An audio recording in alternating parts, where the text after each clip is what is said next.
Welcome back to the farm.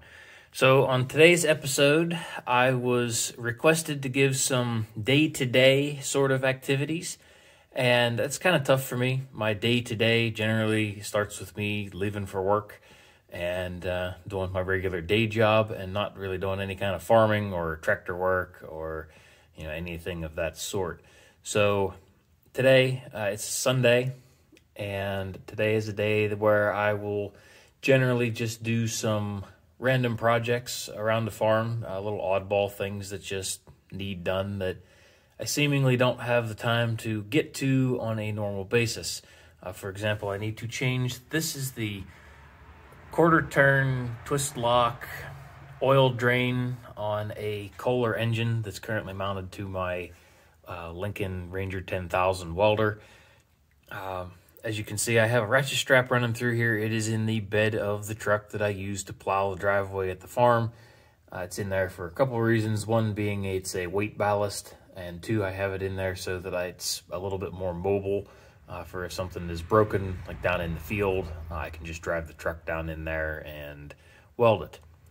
That being said, that ratchet strap was not down where it is currently. It was up a little bit higher. Apparently, I stressed that little plastic oil drain, and it has started leaking on me now, and it's kind of an annoying little drip that I continue to have to wipe up. So we're going to just take that out and put a standard plug in, because on the other side of the machine, someone has already added this remote drain hose, which appears to just be a piece of hydraulic hose, but it flows oil. As you can see, it's draining here as we speak. It's actually pretty cold here today, so the oil is taking its sweet time all draining out of there.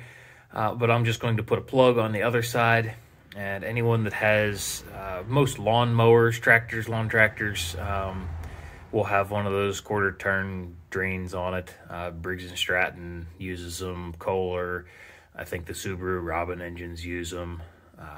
The point being that there's a whole variety of engines that use them, and they also all generally will leak in enough time.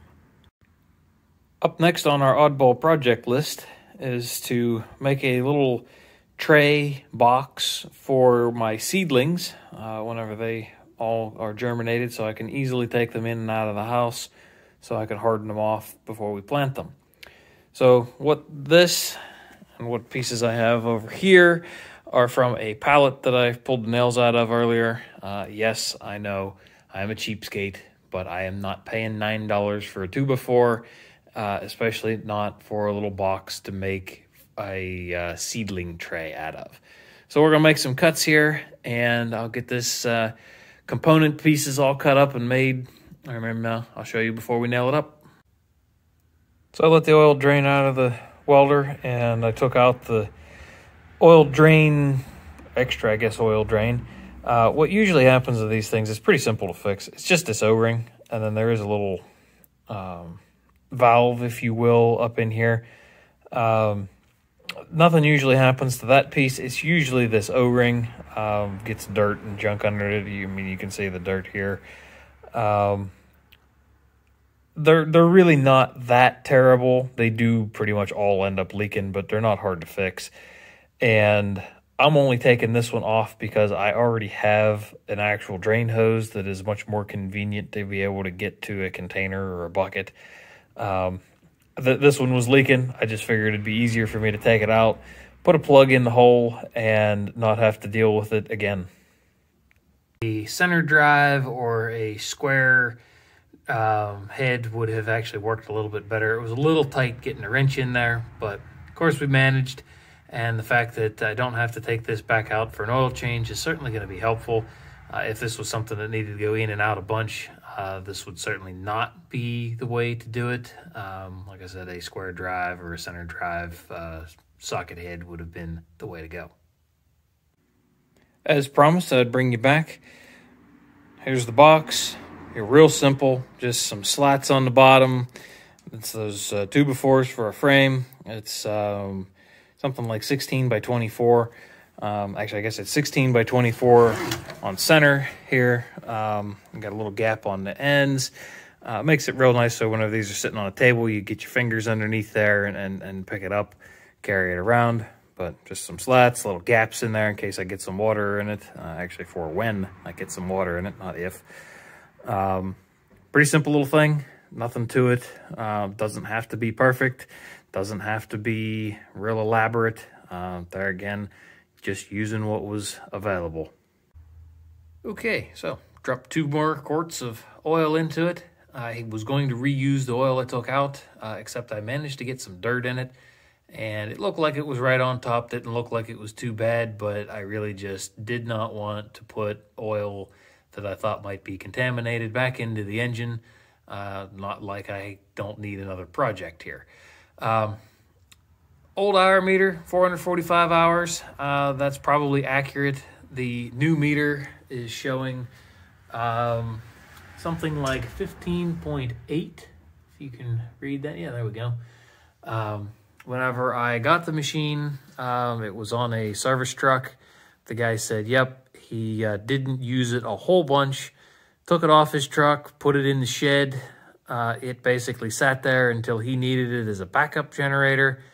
Ran it for about a week, 4 or 5 hours a day, powering things around the house. It was winter, so he was, run the furnace for a little while. Didn't have to worry about the freezers or refrigerator or anything like that. He said a couple hours here and there. Then it went back to sitting in the shed basically until I bought it. And he had told me that the hour meter worked up until the last time that he used it, or ran it at least. And he said, yep, it had probably 3 or 4 hours on it since he noticed that. The oil was very fresh, and the hours on the filter matched the hours on the machine, and the amount of dust on the filter and machine matched his story up, along with the rest of the condition of the machine and everything else. So that being said, I have no reason not to believe him that this is a fairly low-houred machine, even though the paint looks a little bit deceiving. So I thought, heck, I'll start the thing up. Might as well catch it on the video here, just to start it. Make sure it's all still good, batteries charged, and all that. So it's pretty cold today, as I mentioned, but we'll give it a shot.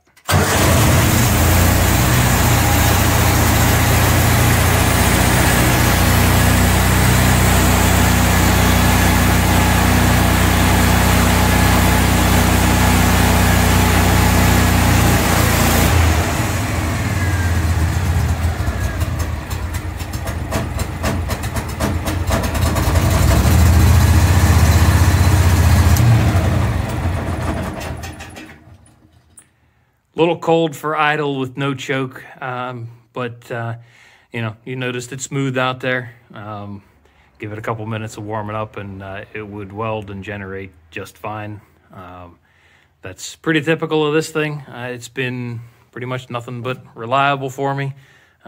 Whenever I have needed it, or air quoted needed it, so to speak, it has always started. I've not had much for trouble with it. It is a little on the thirsty side under load, but when you need 10K power out and 200 amps of welding, actually I think it's 225 amps of welding, you really can't go wrong. Like I said, some of the stuff is not the most glamorous. Up next on our random project list is to get some of the stuff off of my workbench in the basement of the house. And the seed potatoes and some onion bulbs here are going to go into that tray just to keep them spread out so they don't mold, mildew in these plastic bags until it's time to plant them here in probably a few weeks. All right, we got the bench cleared off, or at least cleared off enough. This is actually the neighbor's chainsaw. He had asked me to take a look at it. He left it sit for a while. I think it's just carburetor related, but that's coming up soon. It's actually dinner time, so I'm going to go do that and take a look at this a little bit later. As mentioned, I have multiples of these trays. The one that I built today is underneath. There's another one on top of it. There's probably 2, maybe 3 more of those around. Just, they're really handy for putting seeds and stuff in, plants carrying back and forth. This one I got the seed potatoes in, the onions are underneath. With the slats being open, the air will get up through them, help keep them from molding, and I'll put just a piece of cardboard over the top of this.